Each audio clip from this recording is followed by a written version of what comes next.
अस्सलाम वालेकुम। ये वीडियो या ये part of halogen derivative alkanes में हम ये पॉइंट्स देखने वाले हैं। Optical isomerism, properties of chiral isomerism, plane polarised light, optical activity, important definitions such as optical activity, optical rotation, optical isomerism, enantiomers, representation of Fisher and Wedge formula. Optical isomerism देखने से पहले हम देखते हैं कि स्टीरियो आइसोमर्स होता क्या है। स्टीरियो आइसोमर्स होता क्या है। स्टीरियो आइसोमर्स में ऐसे आइसोमर्स होते हैं जिनकी बॉन्ड कनेक्टिविटी सेम होती है, यानी कि उनका स्ट्रक्चरल फॉर्मूला सेम होता है, उन्हें स्टीरियो आइसोमर्स कहा जाता है। ठीक है, जो हम लोग आगे SN1 और SN2 रिएक्शन में देखने वाले हैं। इसके बारे में डेप्थ में स्टडी करने वाले हैं कि स्टीरियो आइसोमर्स का यूज़ कहाँ है। ऑप्टिकल आइसोमेरिज्म्स देखने के लिए हम पहले यहाँ पर एक डेफिनेशन यहाँ लिखा है, ईच ऑफ टू और more compounds differing only in spatial arrangement, मतलब उनके स्पेस बीच में जो रहता है या फिर उनका अरेंजमेंट कैसे भी हो सकता है, रैंडमली या डिसाइडेड, नॉट डिसाइडेड, तो उसे यहाँ पर हम लोग देखेंगे। यहाँ एग्जाम्पल हम देखेंगे 2-क्लोरोब्यूटेन का। हमें पता है कि इसका स्ट्रक्चर कैसे लिखते हैं, बट चलो आप मेरे साथ ही लिख लो कि इसका स्ट्रक्चर कैसा हो सकता है। ये क्लोरोब्यूटेन का स्ट्रक्चर हमने ड्रॉ कर लिया है, तो चलिए हम इसे नंबरिंग भी दे देते हैं कार्बन को। अभी कार्बन को हम यहाँ से भी नंबर दे सकते हैं, यहाँ से भी नंबर दे सकते हैं, तो हम इसी से नंबर देते हैं 1, 2, 3 and 4। ये 4 कार्बन को हमने नंबर दे दिए since it is a butane. अब लिख लेते हैं कि हर एक कार्बन एटम को जो अटैच्ड है, तो उसमें कैसे कौन कौन से कंपोनेंट्स उसको अटैच्ड है वो हम लिख लेंगे। ओके, तो पहला जो कार्बन है यानी कि C1, फिर दूसरे कार्बन के बारे में लिखेंगे, फिर तीसरे कार्बन के बारे में लिखेंगे, फिर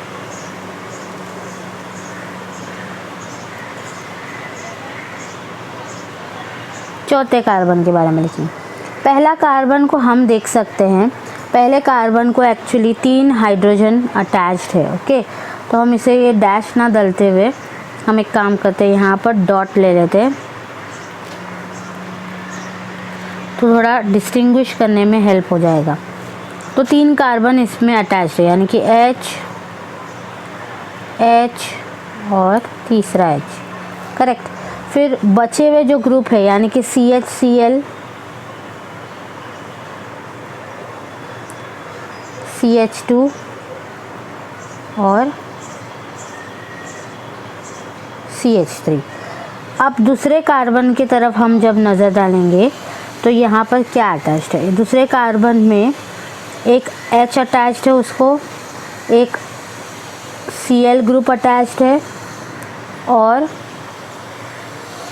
पीछे की तरफ में CH3 ग्रुप यानी कि ये वाला ग्रुप अटैच्ड है, और बाकी सब बच गया जो राइट हैंड साइड में वो है CH2, CH3। ऑलराइट, अब नेक्स्ट ये कार्बन की बात करते हैं, तो इसमें 2 हाइड्रोजन अटैच्ड है, तो H और लेफ्ट हैंड साइड में हमारे पास है CH3 और राइट हैंड साइड में CH3 था और लेफ्ट हैंड साइड में CHCl, CH3 ये है। ऑलराइट, फोर्थ कार्बन की बात की जाए तो यहाँ पर उसको ऑलरेडी 3 H अटैच्ड है और लेफ़्ट में बाकी सब जो ग्रुप रह गए हैं यानी कि जो एकदम क्लोजेस्ट से स्टार्ट करेंगे, CH2 फिर CHCl और फिर CH3। आप ये अच्छी तरह से ऑब्ज़र्व कर सकते हैं कि कैसे हर एक कार्बन का अरेंजमेंट अलग है। भले से वो सेम ही कंपाउंड में लिखा हुआ है बट अरेंजमेंट काफ़ी अलग है। तो इसका चाहे तो आप स्क्रीनशॉट ले सकते हो। ऐसा जब होता है, जब कार्बन एटम का अरेंजमेंट थोड़ा अलग होता है तो उसे बोलते हैं chiral carbon atom. Carbon atom in a molecule which carries 4 different groups और atoms is called chiral carbon atom. Okay, ये जो कायरल मॉलिक्यूल है ना, इसकी कुछ स्पेशल प्रॉपर्टीज़ है जो देखेंगे हम, बहुत इंटरेस्टिंग है। पहले तो कायरल मॉलिक्यूल एक दूसरे को सुपर इम्पोज नहीं हो सकते। सुपर इम्पोज यानी कि क्या होता है? सुपर इम्पोज यानी कि अगर मैं यहाँ पर एक मॉलिक्यूल ड्रॉ करूँ और बीच में मिरर रख दूँ तो वो मिरर इमेज बनाएगा, बट जब मैं दोनों को इमेज को एक के ऊपर एक रख दूँ, जैसे आप अपने लेफ़्ट हैंड को राइट हैंड के ऊपर रखते हो तो ये कैसा पूरे एक जैसे दिखता है, दिखने लगता है। तो ऐसा नहीं हो सकता इसमें, किस में? कायरल मॉलिक्यूल के केस में। नेक्स्ट इसका पॉइंट है कायरल मॉलिक्यूल और उसका इमेज, मिरर इमेज जो फॉर्म होता है उसके बारे में बताया है कि कायरल मॉलिक्यूल और उसका मिरर इमेज एक दूसरे के स्टीरियो आइसोमर होते हैं, एक दूसरे के स्टीरियो आइसोमर होते हैं। और जो इनका स्ट्रक्चरल फार्मूला, मॉलिक्यूलर फार्मूला ये सिमिलर होता है, सेम दिखता है, सेम रहता है। और ऐसा जब होता है जब कोई भी आइसोमर्स का स्पेशल अरेंजमेंट या ग्रुप अलग अलग बना हुआ रहता है कायरल एटम के आजू बाजू, तो उन्हें ऑप्टिकल आइसोमरिज्म कहा जाता है। इनका रिलेशन ठीक वैसा ही है जैसे कि हमारा राइट या लेफ़्ट हैंड का रिलेशन है, तो इसलिए इसे हैंडेडनेस या कायरलिटी भी कहा जाता है। और ऐसे स्टीरियो आइसोमर्स को कायरल आइसोमर्स भी कहा जाता है। जो हमारे ऑप्टिकल आइसोमर्स है वो एक दूसरे से कैसे अलग दिखते हैं, उन लोग को जो अलग करने वाला प्रॉपर्टी है वो है ऑप्टिकल एक्टिविटी।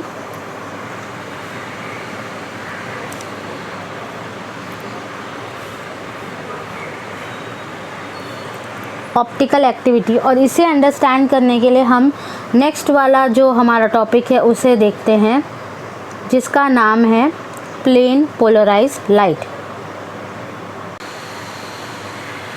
फिज़िक्स में हमने पढ़ाई होगा कि एक्चुअली क्या होता है कि कोई भी चीज़ से जब कोई जैसे कि स्लिट हो सकता है, प्रिज्म हो सकता है, ये जो मैंने यहाँ पर रेक्टेंगुलर ड्रॉ किया है स्ट्रक्चर, ये कुछ भी हो सकता है, प्रिज्म, स्लिट हो सकता है, सोर्स ऑफ मतलब वो एक जगह हो सकती है जहाँ से लाइट पास होती है। जो नॉर्मल लाइट होती है वो इलेक्ट्रोमैग्नेटिक होती है, यानी कि उसमें इलेक्ट्रिक एंड मैग्नेटिक वेव्स दोनों भी होती है, और वो हैप्पैज़ार्डली ऐसे जब इंसिडेंट करती है, पास होती है, तो वो कोई भी डायरेक्शन में पास हो सकती है। उसके अंदर वो क्वालिटी होती है, उसके अंदर कोई भी डायरेक्शन नहीं, हर जगह फैल जाती है वो। स्प्रेडिंग उसकी एक, स्प्रेडिंग एवरीवेयर, वो उसकी एक क्वालिटी होती है, प्रॉपर्टी होती है जो हमें ऑलरेडी पता है। कोई भी हैप्पैज़ार्ड डायरेक्शन में वो जा सकती है क्योंकि वो इलेक्ट्रोमैग्नेटिक होती है। बट जब कोई लाइट ऐसे जब पास होती है कोई भी प्रिज्म से, बोल सकते हैं निकोल प्रिज्म से, और वो सिर्फ एक ही प्लेन को फॉलो करती है, ये प्रोपोगेशन ऑफ लाइट का डायरेक्शन है, उससे समझो वो परपेंडिकुलर रहती है लाइट, तो उसे बोलते हैं प्लेन पोलराइज्ड लाइट। यानी कि पहले वो बहुत शैतान थी, इधर उधर भाग जाती थी लाइट, लेकिन जब निकोल प्रिज्म आया तो वो बराबर परपेंडिकुलर डायरेक्शन, मतलब जो डायरेक्शन में हमारी लाइट जा रही है, यानी कि ये वाले डायरेक्शन, डायरेक्शन ऑफ प्रोपोगेशन,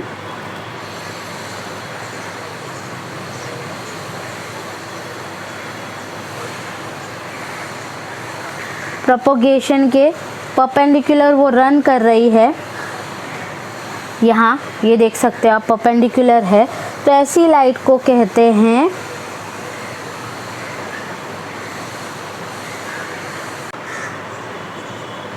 वैसी लाइट जिसका ऑसिलेशन परपेंडिकुलर हो प्रोपोगेशन के डायरेक्शन से, उसे प्लेन पोलराइज लाइट कहते हैं। ऑप्टिकल एक्टिविटी होती क्या है? ऑप्टिकल एक्टिविटी दरअसल ये होता है कि लाइट समझो सीधा डायरेक्शन में समझो कहीं से जा रही, ठीक है, तो अगर उसके रास्ते में कोई भी एक्वस सोल्यूशन जैसे कि शुगर का हो गया या लैक्टिक एसिड हो गया जो इसके रास्ते में रख दिया गया, और जब वो लाइट पास होती है वो अपना डायरेक्शन बदल लेती है ये सोल्यूशन के कांटेक्ट में आने के वजह से, और वो घूम जाती है, चाहे हो सकता है वो एंटी क्लॉकवाइज घूमे, क्लॉकवाइज घूमे। तो ऐसा जब वो रोटेशन करती है तो उसे बोलते हैं optical activity. This property of a substance by which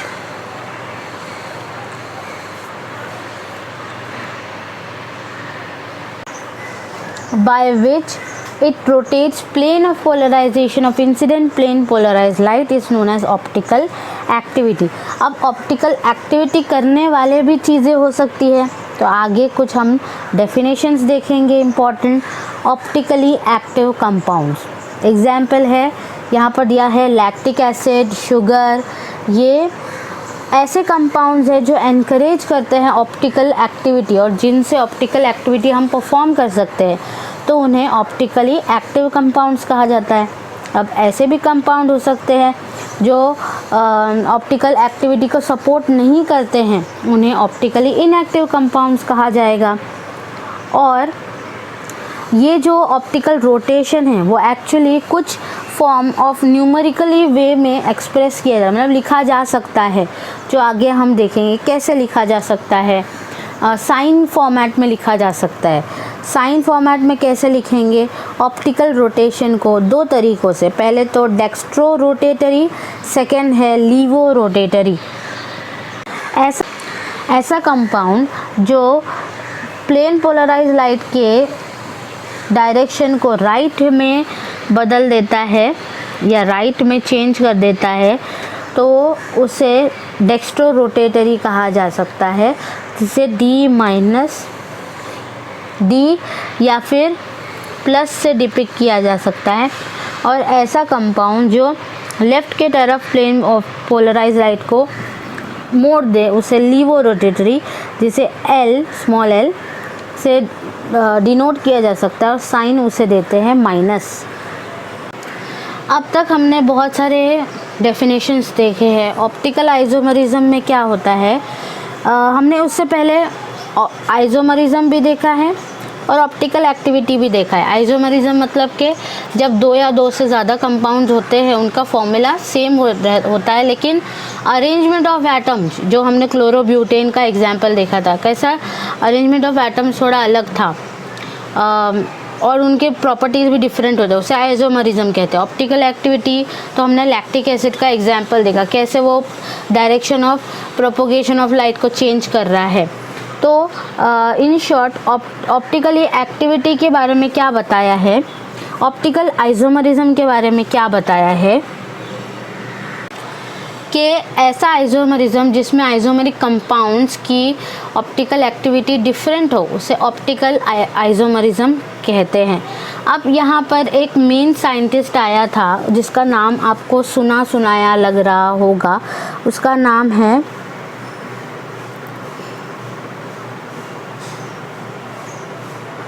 Lewis pasture, जिसने 3 डायमेंशनल स्ट्रक्चर ऑफ मॉलिक्यूल्स को स्टडी किया था और उसने एक टर्म दिया था एनैंटियोमर्स, जिसके बारे में हम थोड़ा अभी डिटेल में टॉपिक देखेंगे नोट्स में आगे। बट अब तक जितने हमने डेफिनेशंस देखे उससे हम ये कंक्लूड कर सकते हैं कि ऑप्टिकल एक्टिविटी ये एक्सपेरिमेंटली हम ऑब्ज़र्व कर सकते हैं, वो एक्सपेरिमेंटली हम देख सकते हैं, इसलिए उसका नाम है ऑप्टिकल। ऑप्टिकल मतलब देखना कोई चीज़ को।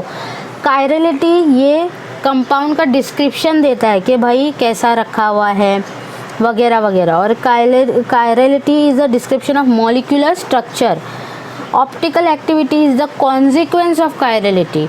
तो कायरलिटी की वजह से ऑप्टिकल एक्टिविटी हो सकती है कि वो कायरलिटी क्या करता है कि कंपाउंड्स कैसे रखे हुए, फिर जब उसके सामने कोई भी जैसे लैक्टिक एसिड या फिर शुगर को रखा गया तो फिर वो कैसे रोटेट होगा, लेफ़्ट में रखा होगा तो राइट में रोटेट होगा, राइट की तरफ उसका स्ट्रक्चर ऑलरेडी अरेंज है कायरलिटी में तो लेफ़्ट की तरफ घूमेगा।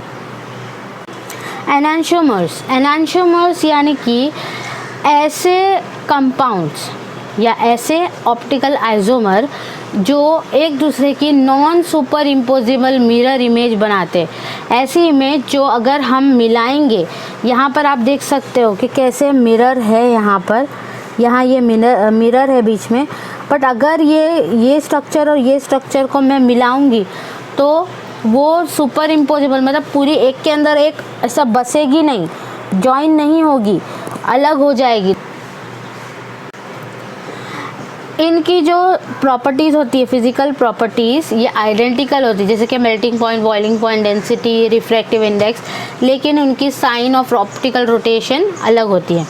इनका मैग्नीट्यूड ऑफ रोटेशन इक्वल होता है, मतलब लेफ़्ट की तरफ कितना मुड़ना है, राइट की तरफ कितना मुड़ना है, वो इक्वल होता है, लेकिन यहाँ पर भी साइन अपोजिट होती है क्योंकि वही चीज़ उन्हें नेगेटिव या पॉजिटिव बनाती है। इनकी केमिकल प्रॉपर्टीज़ भी आइडेंटिकल होती है। और अगर मैं ये लीवो और डेक्स्ट्रो रोटेटरी को इक्वल मिक्सचर या इक्वल क्वांटिटी में मिक्स करूं तो मुझे रेशमिक मिक्सचर मिल सकता है,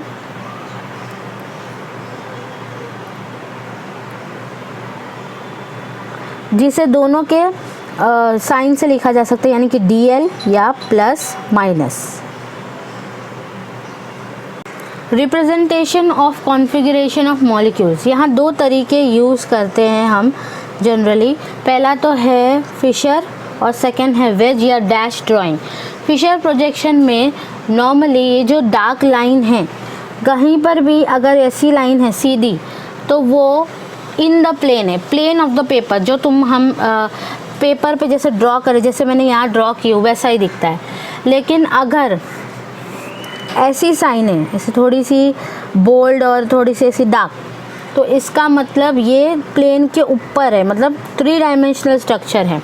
और अगर ये ऐसा ही डार्क स्ट्रक्चर है बट थोड़ा सा डॉटेड है, हल्का हल्का डॉटेड है, जैसे यहाँ दिया हुआ है, तो इसका मतलब ये प्लेन के नीचे है, यानी कि ये 3 डायमेंशनल स्ट्रक्चर है और इसे ऐसे लिखा जा सकता है।